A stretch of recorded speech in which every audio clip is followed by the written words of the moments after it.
ที่เมื่อชงขะดองข่อยเมื่อพูดแหละให้เอื้อยชงข่อยทุกก็ชงของกูแม่นข่อยสิได้เจ้านี้เจ้านี้จะข่อยเลยเจ้าบ่มักหักข่อยแล้วก็ชงข่อยกันข่อยไล่เจ้านี้ข่อยชงเบิดทุกกี่ข่อยให้อีกแต่เงินคาดข้างน้ำเจ้านั่นก็ดีสิว่านั่นเพียงข่อยบ่ได้ไล่ห่านผ่านนี่เฮ็ดหยังกับเจ้านั่นพุ่นโดยยังงวดตัวหนึ่งกับอันเงินนั้น7 ล้านเงิน15 ล้านนั่นยังข้างงวดตัวหนึ่งกับเงิน7 ล้านและตัวที่สองนั่นคอยว่าออกประชาลาวพระเจ้านี่คอยสิไปทอดโดยเพราะว่าเขาว่ามันบ่ทันได้เทียนะแล้วว่าเขาเอางัวนั่นน่ะมันเทียให้เจ้าคืนแม่นความเขาว่าอีหลีคนบ้านเขาเองเลยว่า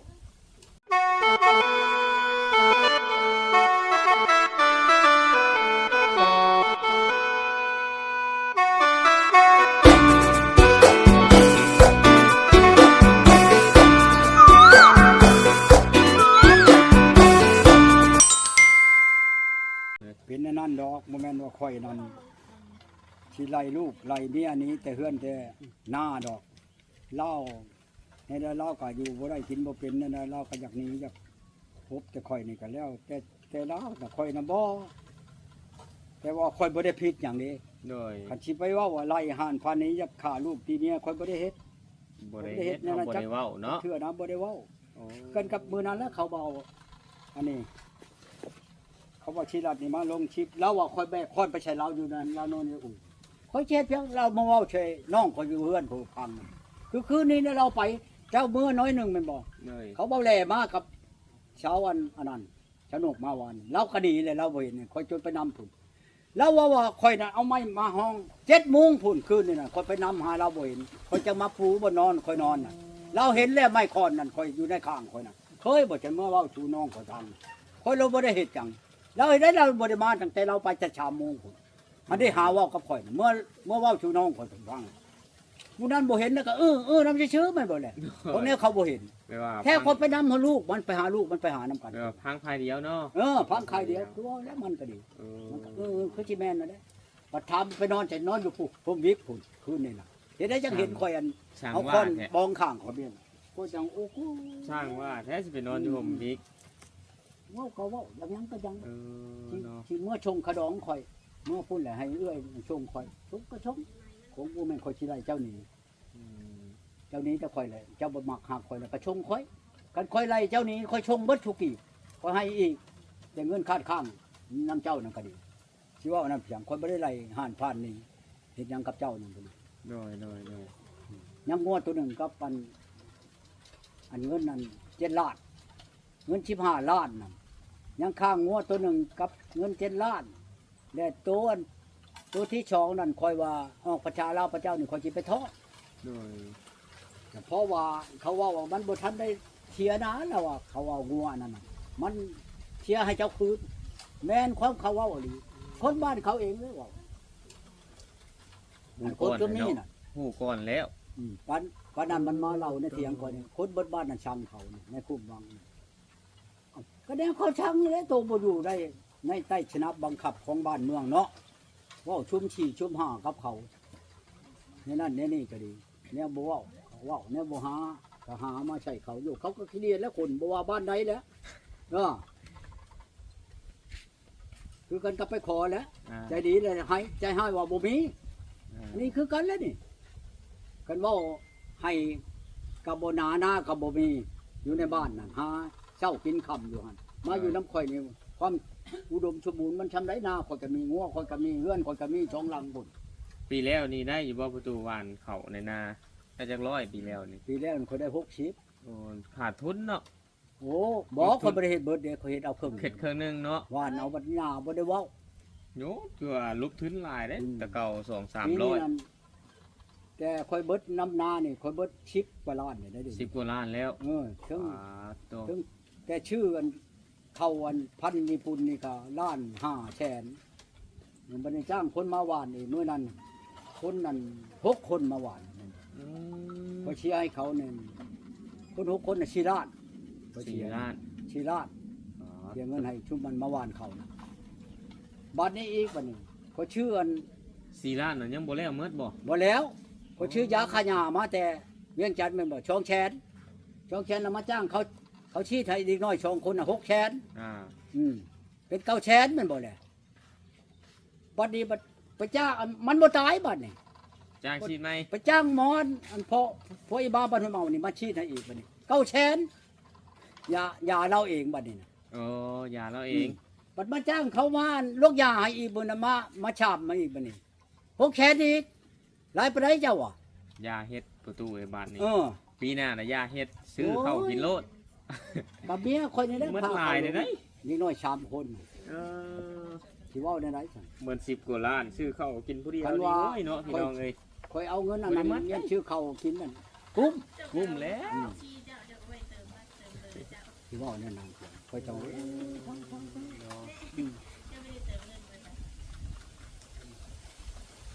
คอยบ่อำบ่หอมใด โดย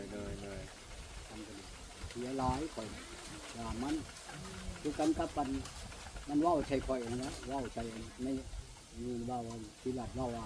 คอยไปแล้ว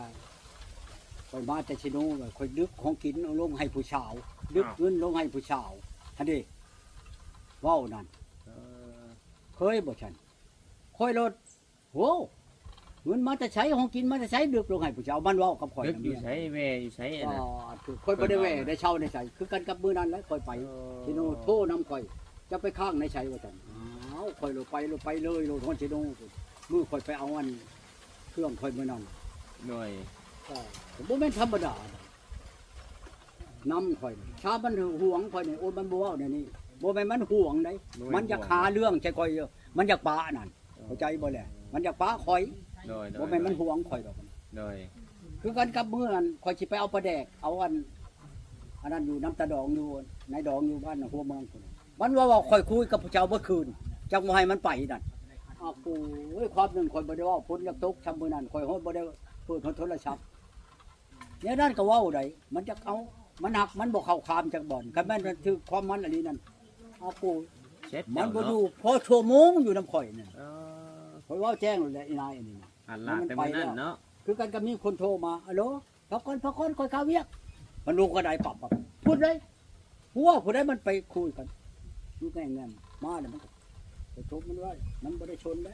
คันห้องเฮามาแต่หันเบิ่งโทรศัพท์มันอยากเบิ่งอันผู้ชาวบ่โทรมาหยังอยู่นี่นั่นคันไปเห็นนั่น เจ้านี่ โอ้ย บ่ได้จับของเมียจักเทื่อ บ่ บ่ได้จับบ่ได้ตรวจ แต่ เนาะ อีนี่นะอยู่บ้านปลาไหลนี่มันมาว่ามัน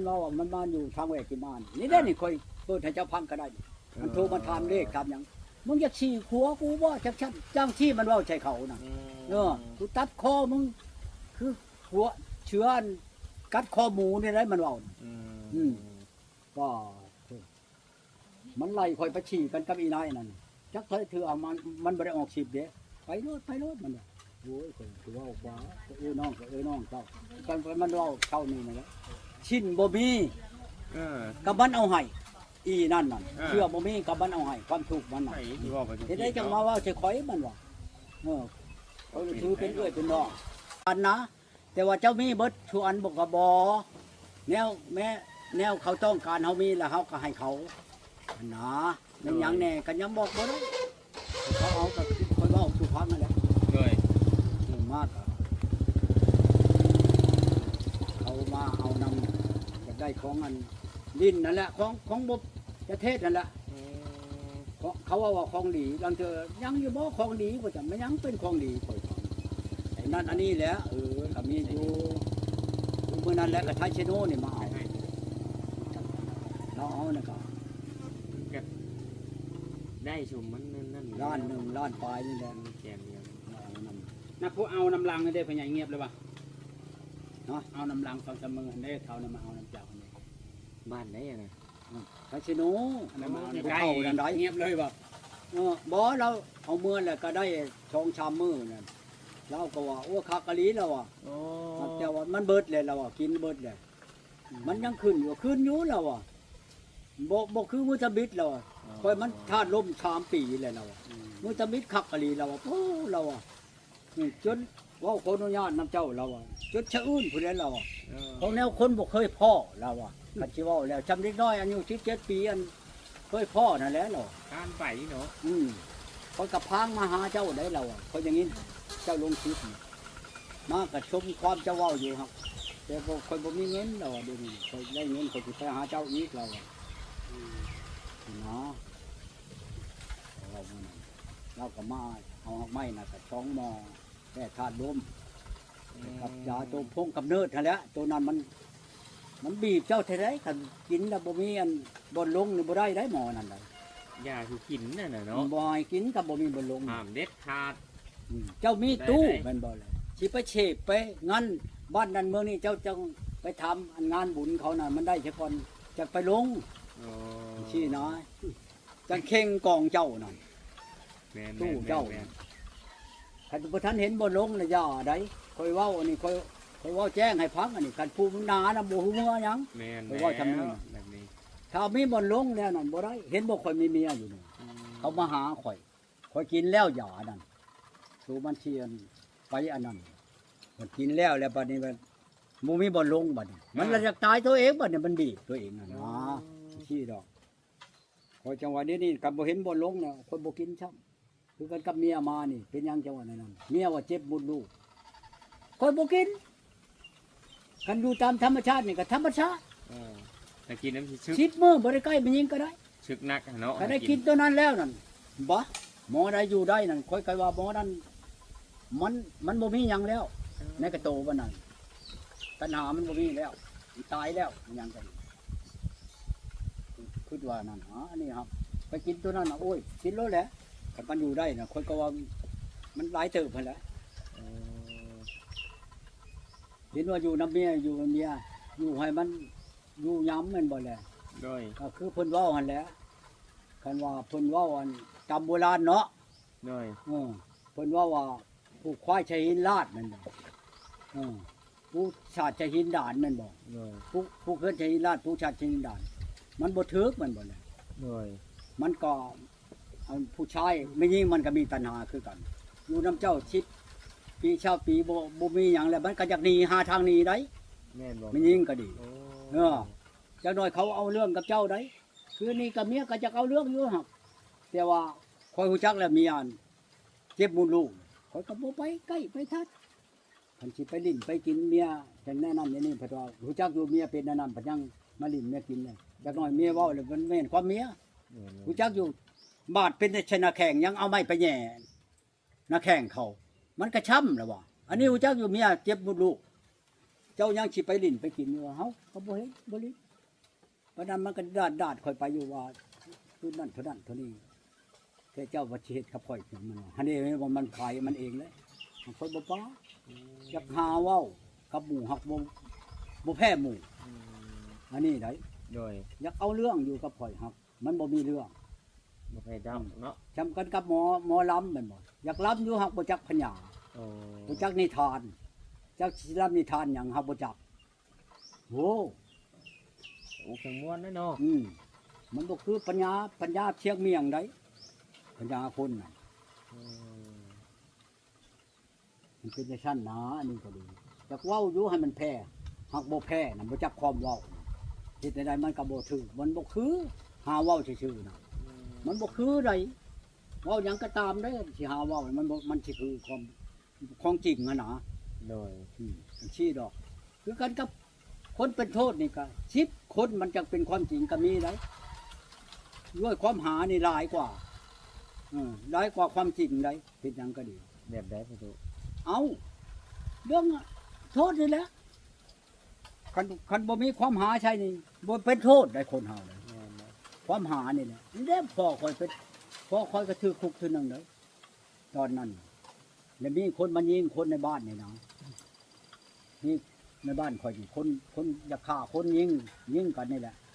บัดเขาหาเฉพาะคอยนี่ว่าตอนแรงนั่นตอน5 โมงเนาะ5 โมงแรงพ่อคอยนี่ไปถามชื่อไม่ไปบ้านในเรือนเขา โอ้ แท้ไม่ไปบ้านใช่ๆนะข่อยมันเป็นชาวเกาะพุ่นพ่อเขาสิไปหาถามชื่ออันนี้ความหาเขาตำรวจอันญาชานอ่านให้ฟังตอนแรงแม่นบอกพ่อเฒ่า เจ้าไปขอชื่อไม่ในเฮือนเขา เจ้าจะไปเบิ่งว่าเท่านี้อยู่เฮือนบ่หรือบ่นั่นเลยเขาเว้านะเขาไปเบิ่งซะก่อนน่ะตัวจริงมันน่ะแท้พ่อข่อยสิไปเว้าเพียงเล่าไม่นาข่อยนี่ชิปประกอบตามเราห่วยเราบ่สิไปหาขอชื่อไม่ ความหาอันนั้นน่ะนะคอยก็ยังเห็นอยู่คอยยังน้อย โดย ความหานั่นกว่าความจริงอ่ะนะฉันบ่หาเรื่องบัดเขาบ่คดีหยังมันบ่แหละเจ้าจับผู้นี้คดีหยัง มันบ่มีความผิดเนาะ บ่มีความผิดจับได้บ่จับคนหนาแล้วมันเอาตัวนั้นมันตีราคาจ้ะโอ้คนก็แล้วก็ตึกผูกจับมือเขาแล้วออกมาโอ้ยเราเป็นเฉมียนกับเขานะจับเบิดทั้งเฉมียนจับทั้งพบาท โดยบ่คือแต่นั่นแต่พี่เนาะ พบ้านนี่เป็นยังพกานี่เราเป็นพบ้านจับเราจับพ่อคอยเป็นเฉมียนจับพ่อเฒ่ากัน ให้ มีแต่ว่า จับ วางแผ พ่อเฒ่าจัน เป็น ทอง เป็นมื้ออื่นเนาะพ่อตู้เนาะ จับมันไผเนี่ยแต่เขาจับน่ะ เปลี่ยนเป็นมื้ออื่น อืม พี่น้องเอ้ย อื่นเป็นไปแท้แล้ว ไปแต่เช้า ไปว่ากันนั้นแล้วทั่วบุรีแต่ว่าคันว่า แล้ เมี วย ปะ ทั่ว เนี่ยบ่เอาหยังค่อยแหละอันบ่นั่นกับค่อยแหละตรงค่อย ส่งทรัพย์สินคืนเนาะ เออ โอ้ ถ้าค่อยนี่บ่ได้ปะเมียน่ะค่อยบ่ปะค่อยบ่ได้มีความเว้าความว่าหยังกับเมียมีจะมีเมียว่ามาเมียว่ากับค่อยหยังก็ดีว่าค่อยอยากตีอยากฆ่าค่อยบ่ได้อยากฆ่าอยากตีกับเมียค่อยกับแพ้เมียอยู่ เออ ค่อยแต่เขาค่อยเอาเมียมาอยู่นํค่อยนี่ค่อยก็เบา เออ นุ่งงัวควายก็บ่ได้สู้เบิ่ง ตอน กับเมีย ตอนที่ไปคอไปยังกันนี่ก็โอ้คือว่าเถียงกันบ่เห็นในคลิปในอย่างนี้ โอ้ยตำบิดค่อยไปตำบิดอันนั้น เออ เขาบ่อัน คอยว่า ที่รัดนี่เอาไป โอ้ย กับป้าดอกอันนี้เถียงกันป้าทุกอยากได้เงินคืนขดองค่อยเบิดโลด เออ อยากต้มบ่แม่นอยากได้ดอกอยากต้มวันนี้เลยนี่มาบ่มีความบ่มีหยังก็หาใจข่อยเลยจังซั่นจังซี่เลยจักเมื่อนี่โอ้จักเมื่อเขาเมื่อข่อยก็บ่หามเมียนนี่ก็บ่บ้านใกล้เพื่อนข่อยนี่ไปนอนอยู่บ่อื่นไปนอนอยู่ใช้ก็นอนข่อยก็บ่ได้ว่าได้ซั่นซี่นะว่าชูได้แล้ว เจ้ากับโบหานไปน้ำแน่เนาะ ไปแล้วชาวนี่ ไปแล้วบ่ ไปแล้ว โอ้ มาน้องข่อย ตอนนี้อยู่เพื่อนน้องบ่ บ่อยู่เพื่อนผู้อื่นพุ่น เพื่อนผู้อื่น เพื่อนผู้ไปดับข่อยมื้อนั้น อ๋อ เพื่อนไผก็อยู่นะข่อยเห็นน่ะตะกี้ข่อยยันบ่พ่อบ่เห็นเรานั่น ยันเป็นโท ยั ษ นเราไปอยู่บนอื่นไปบ่เห็นหน้าเห็นตาเนี่ยข่อยยันเป็นโทษ อันนี้เห็นเราแล้วโอ้ยบ่อยู่ใช้ก็อยู่ดอก เออ แต่เราบ่ได้มาอยู่น้ำข่อยก็ยังอยู่ได้ก็สิฆ่าไปจังอันนี้นี่บ่บ่ย่านดอกว่าอยากได้เมียมาอยู่นํก็อยากได้อยู่แล้วเมียน่ะแล้วมันผิดมันเดียวกันวันนี้แหละเราบ่มาอยู่นํแล้วก็อย่า โดย ทีนี้ปัญหาไปจังกับเมียผมบ่ได้ว่าโอ้เจ้าบ่มาบ่ได้ได้สิไปฆ่าไปตีเมียมาข่อยบ่มากับบ่มาที่ไหนหมู่บ่สมัครคักแค้นกับตัวเลยบ่มาเลยเสียได้กับหมู่แม่นล่ะวะ แม่นก็มันต่างคนต่างไปแน่ เอ เนาะ อต่างคนต่างไป ไปวิตของ เมื่อ ข แล้ว อง ก็ เรา เอ้ยน้องบ้านเมืองอันทั้งสงกำชงไฟแม่นบ่ทั้งนั้นทั้งนี้อุบลมเราบ่มาเลยครับชงข่อย โดย บ่เท่านั้นข่อยก็บ่ได้ว่าอยากพาลูกพาเมียดอกหมู่บ่อยากเอาข่อยเลยคือกันกับเมื่อว่าเช้านี้แล้วนำน้องข่อยเมื่อข่อยสิเมื่อชงข่อยบ่เอาผู้นี้น่ะว่าบ่เอาแล้วก็ชงเมื่อเอาน้ำเบื่อยผู้ โดย แล้วก็เอาน้ำไผเลยผู้ใดเซ็นให้ข่อยแล้วก็ผู้นั้นเสียให้ข่อยแล้วก็อย่าผู้ใดเอากินน้ำข้าวว่าหัวกับเราน่ะเราว่าข่อยบ่ได้เอาเงินเจ้าเอ้ยคุณเอาให้เอ้ยชงแล้วเอาชี้ใด โดย อันนี้ก็เว่าให้มันคาคอเอ้ยแล้วนำบ่เอาแหละเราให้เอ้ยเราชงแล้วก็ชงแม่นแล้ววะ โดย นี่ปัญหาพี่จังข่อยบ่แม่นข่อยสิอยากปะเราจะปะข่อยได้ให้เอ้ยเราชงเงินข่อยก็ชงข่อยอย่าคิดว่ามันคาเอ้ยคือกันกับมามื้อนั้นข่อยว่าเจ้าก็เอาเลยแหละว่าเงินบ่ข่อยบ่เอาข่อยบ่เอาเอ้ยข่อยเอาเบิดแหละเงินผูกแขนข่อยนี่ก็ข่อยเอาเมียนให้ลูกข่อยเลยวางเช้านี่เมียนใหม่ปรับได้ คอยเอาเงินผูกแขนคอยเดี๋ยวไปผูกแขนให้เขามาเฮ็ดกินให้คอยมื้อนั้นอ้าวโอ้ขนาดมันจะว่าเป็นขนาดหลังมือเป็นพามือโลด โอ้ ปิ้นหนักปิ้นหลังเลยโลดจักไม่คือว่า เนาะ เรื่องว่าวนี่ อันนี้ก็ได้ยิน อันนี้ยังว่าหมู่เจ้า พี่น้องเนาะเฮาก็ อันโตหมู่เจ้าบ่เห็นแม่นบ่ โดย โตเขาตอกเล็กตะปูใช้เช่นอันนี้นะเราว่าตีใช้เรานี่นะตัวนี้แหละมันเห็นครับ จนผู้ใดมาเบิ่งก็หันเดฟาดโถสิว่าแนวใดเล็กกระปูไม่ไหม้ตีลงมันเนื้องับตอนนั้นเราว่าตีใช่เราก็ถูกกันมันตีใช่ดีค่อยฆ่าเราได้ค่อยก็ดี คิดจะดีแล้วเนาะ มันนั่นโลด คันค่อยว่าอยากเอาไปกินน้ำมันคันค่อยบ่ได้เฮ็ดคันค่อยเฮ็ดในนั้นนั่นให้ค่อยตายบ่ได้เจ้าอยากไปกินก็ไปโลดได้ย่านตายเด้บัดนี้คงโตหาเว้านั่นค่อยบ่อยากค่อยว่าคันว่าถูกเจ้าว่าบ่เชียร์ให้ค่อยจักนี้นั่นค่อยเว้าในกับเจ้าแล้วไปลงไปกินน้ำอยู่ธาตุปูนพุ่นล่ะค่อยบ่เอาน้ำเจ้าคันถูกเจ้าเชียร์ให้ค่อยแล้วค่อยบ่ไปกินน้ำผมค่อยบ่ได้ว่าหานี่หาใช่กับเจ้านะ โอ้ย ลองมึงกับข่อยถึงวันนั้นแล้วเขาบอกมันนั่นอยู่ในนี่มันบอกว่าข่อยในแบกค้อนอย่าไปตีมันอยู่ในนั่นลงชิปกระเชนแล้วว่าข่อยแบกค้อนอยู่ในนี่นะมันหาว่าวนะเมื่อว่าวใช่น้องเขาอยู่ จังว่าได้เฮาบ่ได้เห็นมันบางคลิปก็บ่ได้เห็นนะพ่อโตบางคลิปเฮาก็บ่ได้เห็นบางคลิปก็เห็นนะมันบ่ได้เห็นมันทุกคลิปเด้ เขาบอกอันสีหลัดมาลงมันมันนอนอยู่นอนอยู่ในอู่นะฮะ โดยหลายคนอาจจะเห็นเนาะ มันก็หลายคนก็เทียนอยู่ดอกมันก็มีพยานอยู่ว่าข่อยแบกค้อนไปใช่จะตีเราข่อยละให้ทุกเขาอันเบาสีหลัดทุกเขาอันเช้าละน้อยไปลงอยู่หันข่อยว่าย่างไปย่างอะไรย่างไปแล้วเอาแบกค้อนไปตีเราคือคืนนี้นะเราหนีแต่เฮือนแต่ชามมุ้งของ7 โมงก็จะกันปูบนนอนข่อยแล้วว่าข่อยเอาไม่ค้อนเฮียงข้างข่อยโอ้ยว้าวเนี่ยบ่ว้าวนั่นน่ะหาว่าโมแจ้งกับน้องข่อยอยู่ที่ว่าข่อยบ่หันขึ้นไปไม่ค้อนบ้องข้างอยู่นี่เห็นบ่แท้แล้ว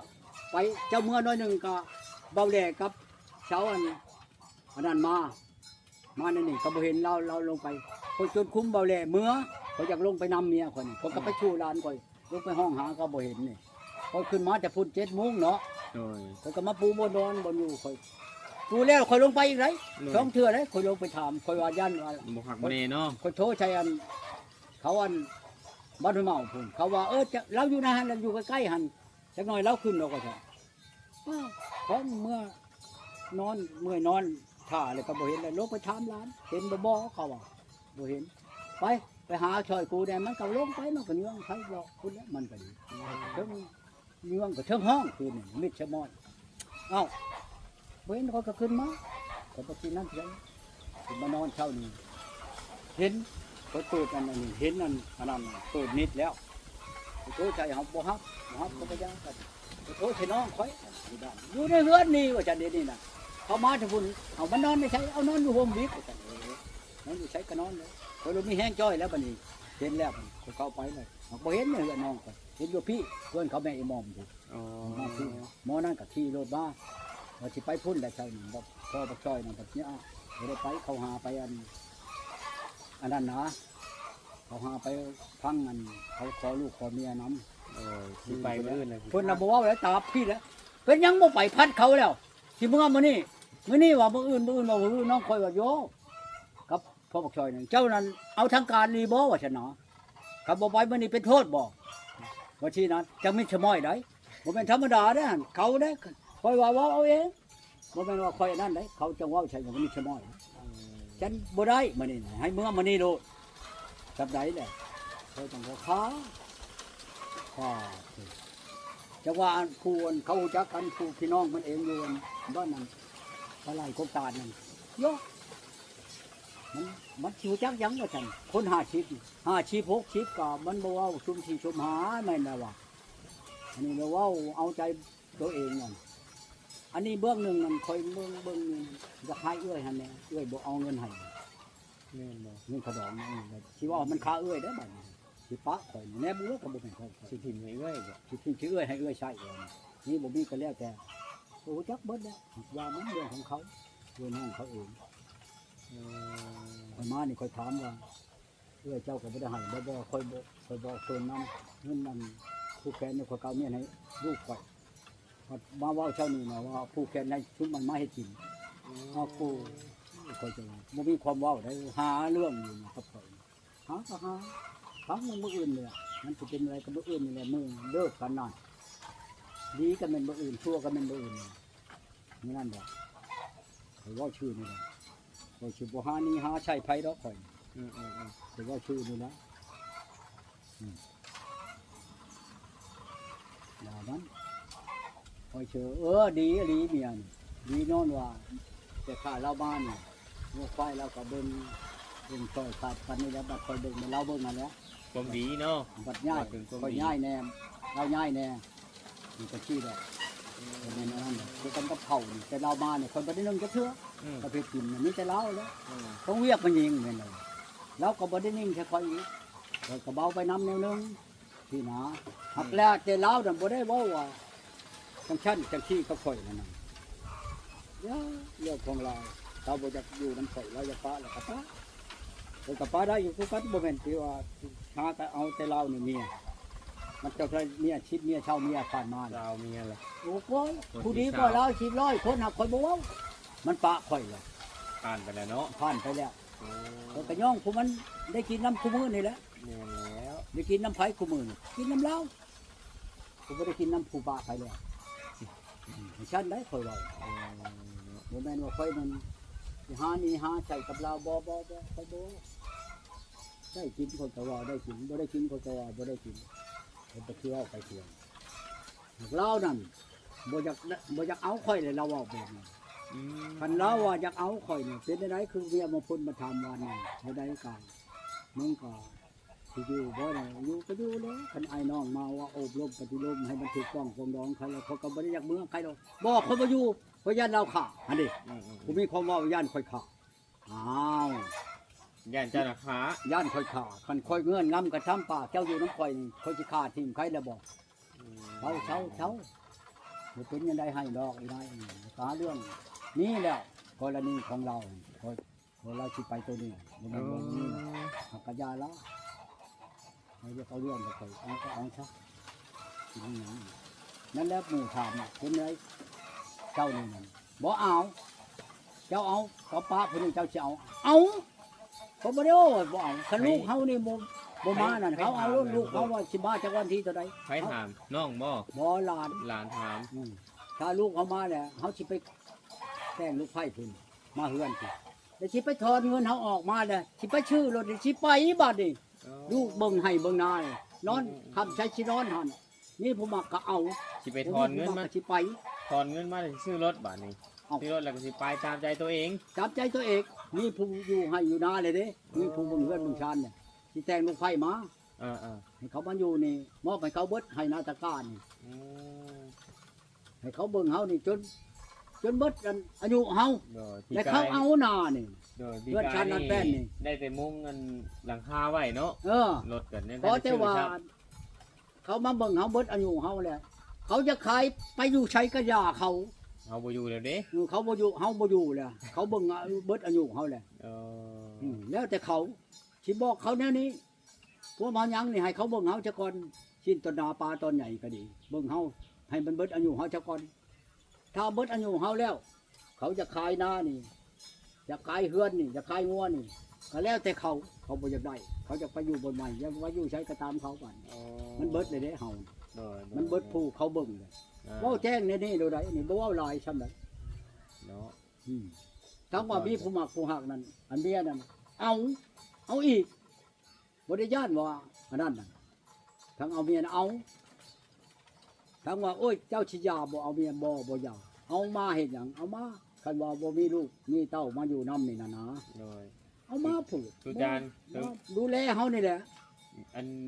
ฮอดกำหนดแล้วบ่คือว่าสิไปถอนเงินซื้อรถก่อนนะยังบ่ฮอดกำหนดบ่ ปีชิมานี่แหละ ปีสิมาเนาะโอ้ ปีชิมานี่แปลว่า เดือน4นี่แหละเดือน4เดือน5ปีชิมานี่ เงินเพิ่นไปฝากไว้ในธนาคารพี่น้อง ทุกรอบมันนะ ยิน ถอนได้ มันยังบ่ฮอดกำหนด อืม แล้วว่าสิไปถอน ของ มา อัน ซื้อรถ ต้องภาคเป็นกำหนดเด้บัดนี้ โอ้ มันเป็นกระทะภาคกันนั่นคนภาคแต่เมียบ้านห้วยลาดชาวเฮงให้ไปภาคชามแล้วชามเลิกก็ได้ ดนในนี้ จน นี่เนาะ ตำรวจอยู่นั่นผู้ยามอันธนาคารเนาะ อ่า สู้เป็นไผเนี่ยเมียข่อยโอ้ยมาพี่มาแล้วเราก็ย่างไปเนาะเมียข่อย อ่า โอ้ขอโทษเด้อเอ้ยว่าฉันอายุเจ้าลายไปได้หากระเช้าชองปีเราอ่ะเขาเบิ่งข่อยกับอันเมียข่อยเนาะ ต่างกันบ่ โยมันก็เกินคือผ้ากับดินนี่แหละเนาะ โย เมียบัดหาชิอันผัวบัดหาชิปลายเมียบัดชาวปลาย จำ มัน ดา เดิ น นกันว่า จำ ทำ ดา ไร นกับ จะ ป ว่า ระตูเนาะ 40 กว่าปีคนเกิด อื เออ ม เมียจังได้เกิดมานำลานคน จำลานกับ ขึ้น ประ เบ ตู อร์นั้นแล้วเอาได้ชำไรตำรวจอันผู้อันยามธนาคารได้นี่ อ่าโดย อืม ตำรวจ2คนอยู่ทหาร อืม ผมมันใช่หมวกกันน็อกเนาะเมียข่อยโยอันผู้ชาวเขาว่าแม่นได้เนาะอันอายุได้ชาวไปได้ลูก2คนคือชื่อผู้ชายผู้หนึงผู้หญิงผู้หนึงอีเห็นชื่อมันก็ดีบ้านห้วยลาดนี่เขาเชื่ออันนาอามอมเพียงเขาจนเอิ้นมาถาม มีผู้นั้นและตามที่เขาฮู้จักเจ้าตอนเขามาถ่ายคลิปนี้ไปว่าเจ้าก็กินฮอดเง้งนะกินฮอดลูกกินฮอดนั่น บ่ เนาะ บ่แม่นผู้นั้นใด บ่แม่นบ่ คนป้าผู้นั้นแล้วมาเอาผู้นี้จังคนเป็นฮอด ผู้มีลูกน้อยนะ ผู้นั้นน่ะคนบ่ได้นำจังนี้นำมันคนบ่ได้นำคนโทรถามแต่ว่ามันอยู่พวก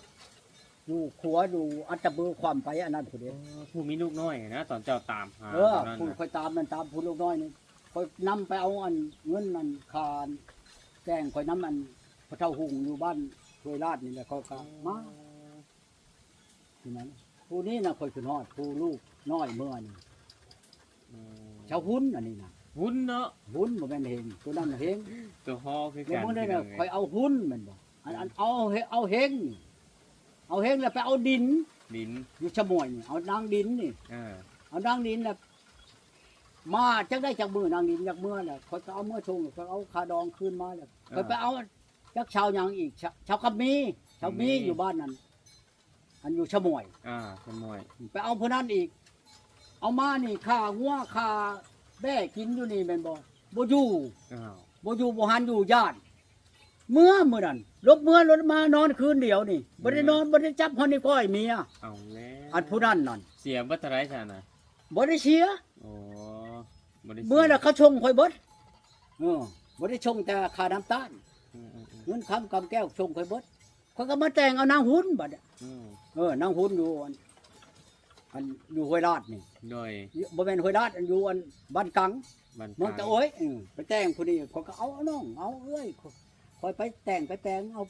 อำนาจการปกครองผู้ใดข่อยจ้างรถไป3ล้านขึ้นไปทุนนั้น โดย มาข่อยก็ได้แต่เงินนั้นชาวล้านหนึงครับบาทหนึงคืนมาบ่เท่านั้นค่าหันค่างัวบ่ค่าน้ำตาลชันกลมค่านั้นคดีบ่ได้ลุกไปจังคิดไปละที่นั่น แม่ว่าคุณตู้นี่มดน้ำแบบเรื่องไปขอเมียแต่งเมียให้หลายเนาะ หลายๆ บ่ได้เสียยังมันหยังเจ้าเสียแบบเรื่องแบบนี้แหละพี่น้องเอ้ยเรา เอาน้อยๆเด้อไปเที่ยวอันนี้ เออแต่แต่งมากกับ จังหวะเมียนี่น่ะเมียนี่น่ะโทรใช้เชี่ยวอันอยู่อันอัตตะปือ โดย ขึ้นวานโอ้ยเชี่ยวเอ้ยเฮาได้อยู่บ่ได้นำผัวเฮานี่บ่ให้เห็นเงินเห็นคำคันเอาให้100 ล้าน มันเอาใส่ถุงมันแล้ววันบ่เห็นเฮ็ดอะไรบ่มีพยานเขาอยากถามเบิ่งน่ะอ้าวโอ้ยแต่ความบ่มีก็หาบ่มาก็ว่าก็ค่อยคือวันนี้บ่เพียงแต่ว่าเป็นล้านเป็นสองจีบนึงเขาก็บ่ให้ไปเห็นหยังให้ไปจักหน่อยมันก็ว่าบ่ได้เห็นบ่พอแล้วก็แล้วแม่นบ่ล่ะเจ้าบ่มีพยานแนวให้ไผบ่ให้เมียแพงหยังสิทำแพงเมียโอ้ว้าวจักแล้วหมู่เฮาจะแพงก็ดีแพงเมียไปแพงผู้อื่นบ่แพงได้ได้กินก็ได้กินกับเมียตัวเอง อืม สิไปแพงผู้อื่นบ่แพงแล้วข่อย